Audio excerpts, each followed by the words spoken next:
IT বাড়ির পক্ষ থেকে আপনাদের সবাইকে স্বাগত জানাচ্ছি ওয়েব ডিজাইন বাংলা ভিডিও টিউটোরিয়ালের আজকের পর্বে।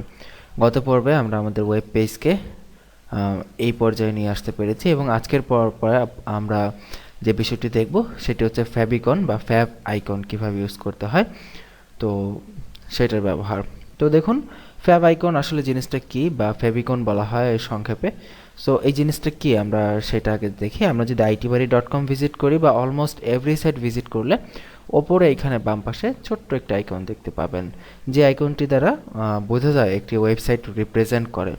সো এই আইকন একটি ওয়েবসাইটে কিভাবে ইউজ করতে হয়, তো এইটার ব্যবহারে আমরা দেখব। এটাকে বলা হয়ে থাকে fab icon. So fab icon use করতে হলে আপনাকে হেড ট্যাগের মধ্যে ফ্যাব আইকনের জন্য লিঙ্ক রয়েছে, লিঙ্ক নামক ট্যাগের মাধ্যমে আপনি ফ্যাব আইকন ইউজ করবেন। আমরা এখানে দুটি ফ্যাব আইকনের জন্য লিঙ্ক নিয়েছি এবং দুটি লিঙ্ক ট্যাগ, এবং এখানে ফ্যাব আইকনের জন্য মূলত একটি ইউজ করলেই হয়, কিন্তু দুটি ইউজ করা বেটার, কারণ এখানে দু রকমের ফ্যাব আইকন আমরা এখানে ইউজ করতেছি। দু রকমের ফ্যাব আইকন হচ্ছে, একটা হচ্ছে পিএনজি ফরম্যাটের ফ্যাবিকন এবং আরেকটা হচ্ছে আইকন ফরম্যাটের ফ্যাবিকন। সো এক একটা ব্রাউজার এক একটা সাপোর্ট করে, তবে লেটেস্ট ব্রাউজারে দুইটার যে কোনোটাই সাপোর্ট করবে। তবে পুরাতন যে ব্রাউজারগুলো আছে সেগুলোর জন্য আমাদেরকে দুইটা লিঙ্কে আমরা চাইলে ইউজ করতে পারি। দেখুন, আমরা ইউজার সুবিধার্থে আমরা নেট থেকে ডাউনলোড করে favicon.png নামে এই আইকনটি আমরা এবং favicon.ico নামে এই দুইটি আইকন আমাদের ফাইলে রেখে দিয়েছি, এবং আমরা এই দুইটা ইমেজকে আমরা এখান থেকে আমাদের ইমেজ ফোল্ডারের মধ্যে আমরা মুভ করে দিলাম। এখন আমরা এই দুটোকে কল করব। দেখুন, লিঙ্ক প্রথমে যেটা আছে রিলেশন হচ্ছে আইকন, এবং আইকন যেটা আছে সেখানে আপনাকে .png ইউজ করতে হবে। তবে ফ্যাব আইকনের ক্ষেত্রে আমরা এখানে একটি কথা আপনাদেরকে বলে দিতে চাই যে আপনি যে ফ্যাব আইকন ইউজ করবেন সেটার কিন্তু বিভিন্ন সাইজ হতে পারে।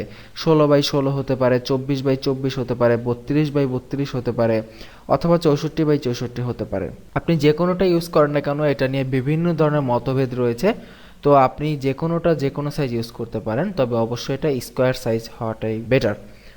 তো এখন আমরা যেটা ইউজ করতেছি সেটা হচ্ছে 32x32 সাইজের ফ্যাব আইকন, আপনারা এখানে দেখতে পারতেছেন। সো আমরা এখানে এটা ইউজ করলাম, এবং আপনি যখন ক্লায়েন্টের সাইট ডিজাইন করবেন ক্লায়েন্ট আপনাকে ফ্যাব আইকন দিয়েই দিবে, সো এই ক্ষেত্রে চিন্তার কিছু নেই। তো আমরা এখানে ফ্যাব আইকনকে ইমেজ ফোল্ডারের মধ্যে আমরা রেখেছি। সো আমরা এখানে ফ্যাব আইকনগুলোকে img/favicon.ico এবং favicon.png দিয়ে সেভ করলাম। তো একইভাবে আমাদের এটা তো হোম পেজ গেল, ইনসাইড যে পেজটা আছে সেখানেও দিয়ে দেই। এবার আমরা সে রিফ্রেশ করি, দেখব এই যে দেখুন এখানে এখন সুন্দর করে এই আইকনটি চলে এসেছে, এবং আমরা ইনসাইড পেজে যাই, ইনসাইড পেজে গেলেও দেখব আইকনটি আছে।